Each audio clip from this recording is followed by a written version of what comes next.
chapter heading قوله تعالى ووصينا الإنسان بوالديه حسنا. The first chapter that Imam Bukhari radiyallahu ta'ala anhu he relates is in relation to the verse of the Holy Quran ووصينا الإنسان بوالديه حسنا وإن جاهداك لتشرك بي ما ليس لك به علم فلا تطعهما وصاحبهما في الدنيا معروفا. Where Allah subhanahu wa ta'ala says we have enjoined on man to be good to their parents. The hadith under this chapter heading is Abu Amr al-Shaybani. He says, I heard حدثنا صاحب هذه الدار, that the resident of this house وأومأ بيده إلى دار عبد الله, and then he indicated to the house of Abdullah. Here the muhaddith, they say Abdullah is Abdullah ibn Mas'ud radiyallahu ta'ala. قال that Abdullah ibn Mas'ud radiyallahu ta'ala who said, سألت النبي صلى الله عليه وآله وسلم, I inquired with the Messenger sallallahu alayhi wa sallam, أي العمل أحب إلى الله عز وجل, that which deed is the most beloved to Allah subhanahu wa ta'ala.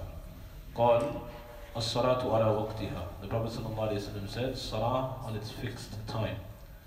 قلت ثم أي, he said, then I inquired, Ya Rasulullah sallallahu alayhi wa sallam, after Salah, which deed is the most beloved to Allah subhanahu wa ta'ala? قال ثم بر الوالدين. The Prophet sallallahu alayhi wa sallam then said, after that is being dutiful to one's parents. قلت ثم أي, I said, which after this? قال ثم الجهاد في سبيل الله. The Messenger sallallahu alayhi wa sallam said, then jihad in the path of Allah subhanahu wa ta'ala.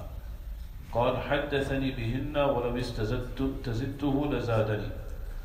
Abdullah ibn Mas'ud radiyallahu ta'ala said, the Prophet sallallahu alayhi wa sallam mentioned these things to me, and had I continued to ask thumma ay, what's next, the Prophet sallallahu alayhi wa sallam would have told me and carried on. But I stopped on these three things.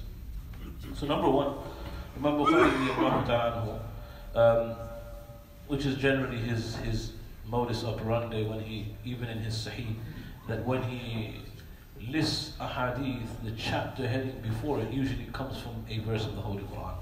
So he establishes the point that he's going to make, generally not just through the hadith, but also from a verse of the Holy Quran.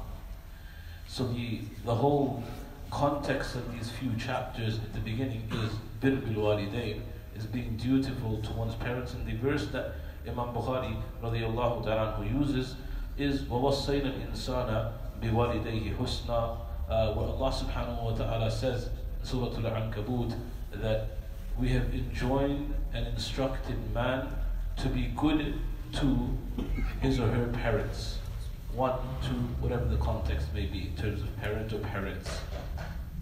First of all, before we go to the hadith, we'll look at this verse, the implications of the verse, where it was revealed, how it was revealed. Generally, the muhaddithun and the mufassirun, the commentators of the Holy Quran, they say that this verse, وَوَصَّيْنَا الْإِنسَانَ بِوَالِدَيْهِ حُسْنًا, was revealed in relation to a Sahabi. The Sahabi in question is Sayyiduna Sa'ad ibn Abi Waqqas radiyallahu ta'ala. Sa'ad ibn Abi Waqqas radiyallahu ta'ala is one of the Ashara Mubashara, one of the Sahabi, one of the 10 who was given the glad tidings of paradise in one gathering by Rasulullah sallallahu alaihi wasallam. And obviously his rank is extremely high. Sayyiduna Sa'ad radiyallahu ta'ala anhu, he himself, he relates, this is a hadith recorded by Imam Muslim amongst others. Sa'ad ibn Abi Waqqas radiyallahu ta'ala anhu, he mentions, قال نزلت في أربع آيات من كتاب الله عز وجل, that in relation to me specifically, Allah revealed 4 verses in the Holy Quran. Many have heard this in relation to Umar radiallahu ta'ala, some verses pertaining to legislation in this world, they were revealed based on what Umar radiallahu ta'ala advised the Messenger sallallahu alayhi wa sallam. So here Sa'ad ibn Abi Waqqas radiallahu ta'ala, he says, 4 situations that I underwent that occurred with me, upon which Allah subhanahu wa ta'ala revealed verses of the Holy Quran. Number 1, حلفت أمي ألا تأكل ولا تشرب حتى تفارق محمدا صلى الله عليه وآله وسلم. My mother, his mother was Hamna bint Abi Sufyan. She took an oath. So when Sa'd radiallahu ta'ala anhu became a Muslim, first of all, just understand the context of this. In general, despite it being known as Ayyam al-Jahiliyyah, despite it being known as a time of immense ignorance, and lots of practices took place in this Ayyam al-Jahiliyyah that even today people would frown upon. So for example, female infanticide, burying their daughters alive, etc. These types of practices. But despite all this, one thing that was rampant in society that was positive was children being dutiful to their parents. And from that sort of general understanding that you need to be dutiful, there were those that stood out. So Abdullah bin Ubay bin Salul, Ra'is al-Munafiqeen, his son, it's a very lengthy narration and we won't go into it because we don't have time, but on one occasion when his son went against his father for the sake of Allah, one of the things he said to his father, he said that, Ya Abi, O father, you know that of all the people in Medina al-Munawwara, no one can claim to be more dutiful to their father than I am to you. It was almost a pride thing, that the children were very dutiful. Sa'd ibn Abi Waqqas radiallahu ta'ala was extremely dutiful to his mother. But when he became a Muslim, the mother took exception to this. So Hamna bint Abi Sufyan, halafat, she swore an oath, أَلَّا تَأْكُلْ وَلَا تَشْرَبْ, that she wouldn't eat or drink anything until حَتَّى تُفَارِقَ مُحَمَّدًا, until she made this oath to Sa'd ibn Abi Waqqas that either I stop eating and drinking till I die, or you leave the deen of Muhammad sallallahu alaihi wasallam. فَأَنزَلَ اللَّهُ تَبَارَكَ وَتَعَالَى, Allah subhanahu wa ta'ala revealed in this verse, وَإِن جَاهَدَاكَ عَلَىٰ أَن تُشْرِكَ بِمَا لَيْسَ لَكَ بِهِ عِلْمٍ فَلَا تُطِعْهُمَا وَصَاحِبْهُمَا فِي الدُّنْيَا مَعْرُوفًا. That if they compel you that you associate partners to Allah subhanahu wa ta'ala, that which you have no ilm, فَلَا تُطِعْهُمَا, then do not follow them. So in response, Allah subhanahu wa ta'ala revealed this verse to Sa'd, relating to Sa'd, but in general, that if one's parents compel them to commit the act of shirk, of associating a partner, which was being asked of here, فَلَا تُطِعْهُمَا, then there is no obligation, there is no birr, there is no obedience in that. وَصَاحِبُهُمَا فِي الدُّنْيَا مَعْرُوفًا, but a caveat, however, وَصَاحِبُهُمَا فِي الدُّنْيا مَعْرُوفًا, treat them with goodness in the world, still enjoying goodness with them. وَالثَّانِيَةِ, the second, أَنِّي كُنْتُ أَخَذْتُ سَيْفًا فَأَعْجَبَنِي, that at the time of one of the wars, I saw a sword and I took hold of it and I liked it. فَقُلْتُ يَا رَسُولَ اللَّهِ, and I said to the Messenger sallallahu alayhi wa sallam, هَبْ لِي هَذَا, give me this sword, give it to me from the spoils of war. فَنَزَلَتْ, Allah subhanahu wa ta'ala revealed, يَسْأَلُونَكَ عَنِ الْأَنْفَالِ, they question you in relation to the spoils of war. وَالثَّالِثَةِ, the third occasion, أَنِّي كُنْتُ مَرِضْتُ, I was ill. فَأَتَانِي النَّبِيُّ صَلَّى اللَّهُ عَلَيْهِ وسلم, the Messenger sallallahu alayhi wa sallam came to visit me, came to see me whilst I was ill. فَقُلْتُ, so I said, يَا رَسُولَ اللَّهِ إِنِّي أُرِيدُ أَنْ أُقْسِمَ مَالِي, I intend, or أَنْ أَقْسِمَ مَالِي, that, O Messenger sallallahu alayhi wa sallam, I intend to distribute my wealth and give proportions away.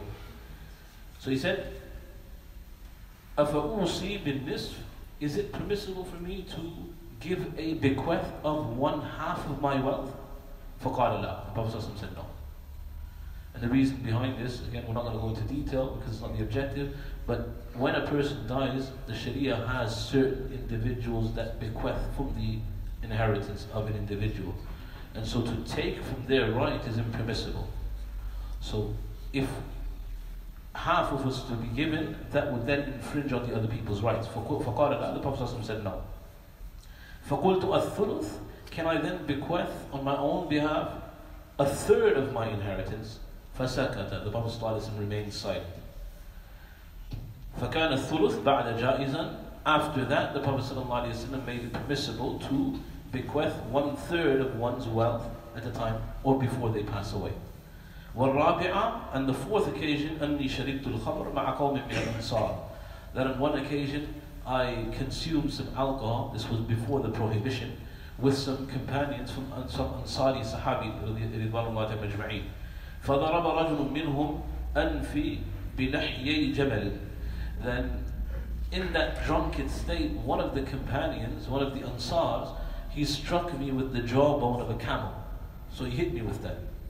فأتيت رسول الله صلى الله عليه وسلم. So I came to the Messenger صلى الله عليه وسلم to complain. Ya Rasulullah, we were drinking, and this person, he picked up from the camel leftovers, the carcass, there was a jawbone, he picked it up and he struck me on my face. Ya Rasulullah, do something about it.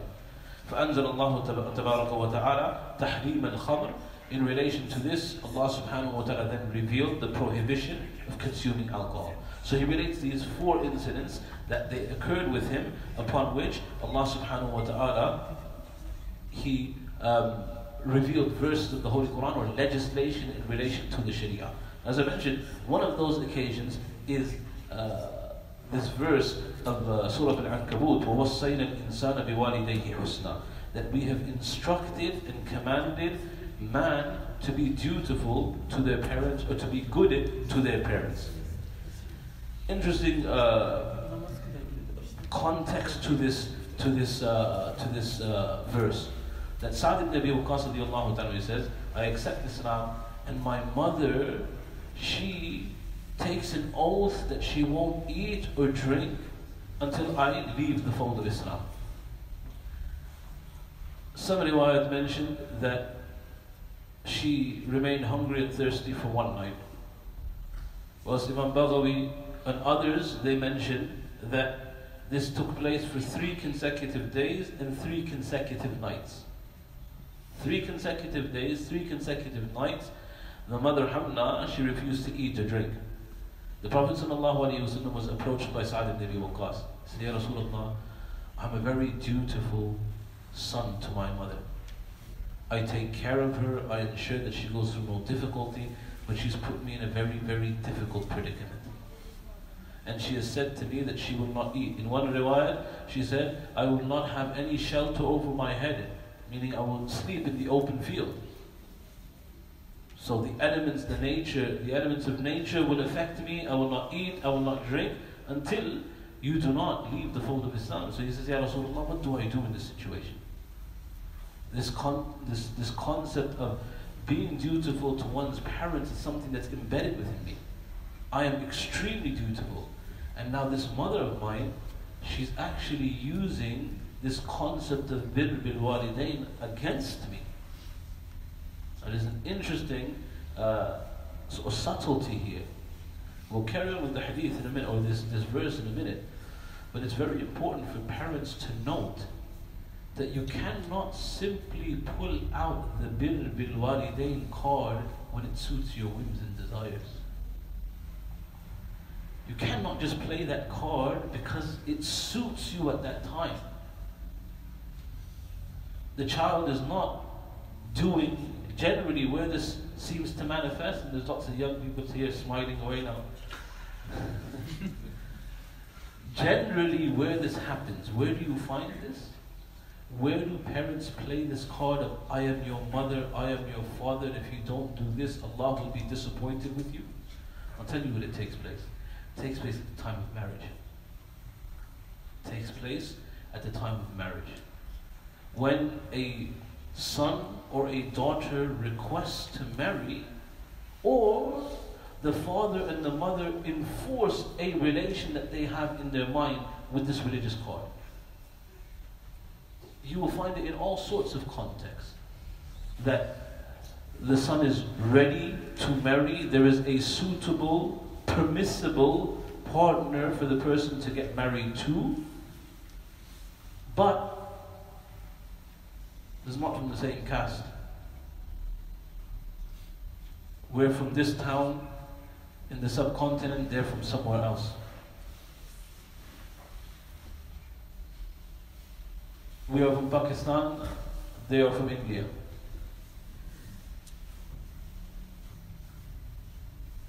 So the decision to not go forward from the parents, or you hear silly things like, well, you have to marry this person because I committed to my brother's family when you were born that you were going to marry their son.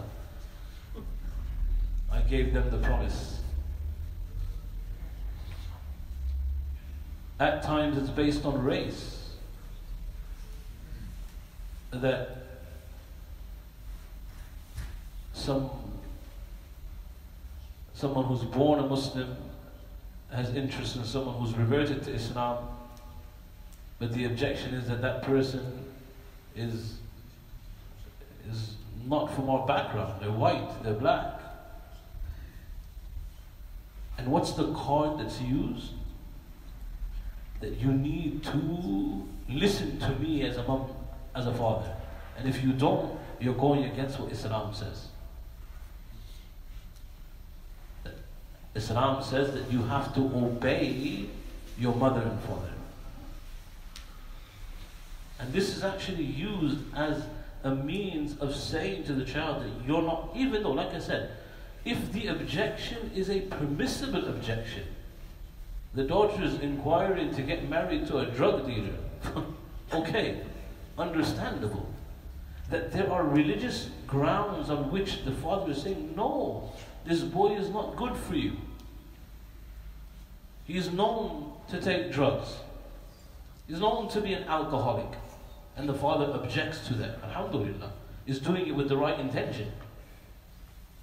But where there's no religious reason or ground for the parent to object, simply because, like I said, I made a promise to my sister when you were born that you're going to marry their son. And on that premise, to use the religious ground, then no, that's not permissible. This verse of Bir bil walidain should not be abused. This is also what the hadith actually teaches us. Imam Bukhari rahimahullah, he's a very intellectual being that Allah sent us.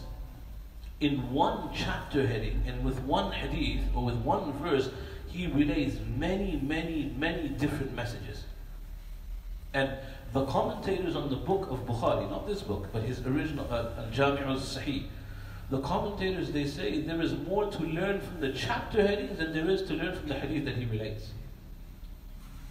And he's actually testing the intellect of the students. That can you pick out all the subtleties that I'm mentioning here? So in this verse, and in the he's relating the concept of being dutiful to the parents. But with this verse, he's also telling us that parents should not abuse this verse. And there's a principle that the Prophet ﷺ mentions. لا طاعة لمخلوق في معصية الخالق. There is no obedience to the creation in respect to disobedience to the Creator. So when Sa'd ibn Abi Waqqas, whose mother demands from Sa'd that either I starve, either I die through starvation or through thirst, or you leave the fold of Islam. Sa'd ibn Abi Waqqas comes to the Messenger sallallahu alayhi wa sallam, and he says, Ya Rasulullah, what do I do? The Prophet says, you can't do anything. This verse is revealed. So Sa'd comes back radiallahu ta'ala to his mother, and he comes and he sits in front of his mother and he says, Ya Ummi, oh my mother, you know how dutiful I am to you. You know how much I serve you.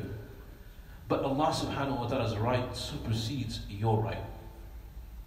He has instructed me to be good with you even though you are asking me to do this.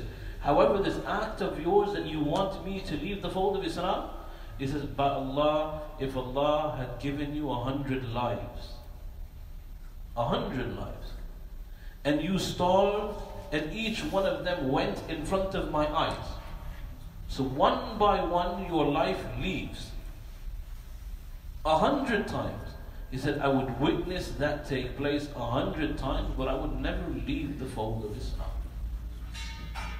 And when he mentions this threat of Hamna, she realizes that it's a threat that he is not going to be moved by. And this religious blackmail. So when she realizes that he's not going to budge, she breaks her vow. But this concept of religious blackmail is extremely, extremely dangerous in Islam. And parents need to be extremely particular that they don't play that card under this, that using religious blackmail for the child or for the children in something that they don't need to do, or something that's actually against the Sharia. Where in the Sharia are we taught that you marry or wed somebody off to somebody that they don't want to marry? It's not from the Sharia. It's not from Islam. Islam does not ask a person to go into a union to suffer and regret for 30, 40 years. That marry somebody just because of the sake of, because of an empty promise that's been made years ago, even though the person don't want to marry. No, Islam is not like that. Islam doesn't have any. The Prophet ﷺ has given us guidelines of who should be married, why should we marry. So this hadith and this verse, it teaches us this concept of number one, bir bil walidain. But what it also teaches us through the shan and nuzul, why the actual ayah was revealed. There is no element of religious blackmail in Islam, and parents should not use that. You should not abuse the verses of the Holy Quran for your own agenda. The hadith that Sahibu Hadi Dar, Abdullah ibn Mas'ud radiyallahu ta'ala anhu, who is the resident of that house, who relates the hadith, he speaks about the best of deeds, which deeds are most beloved to Allah. There are three deeds that are mentioned. Time is already up, inshallah, so we'll continue with this hadith tomorrow, inshallah. Allah subhanahu wa ta'ala grant me the understanding, Allah grant me the understanding. The quick masla, inshallah, that I mentioned, I promise that every day we're going to go over something from the concept of Ramadan. Quite simply, just a quick hadith or a quick mention of what needs to be talked about.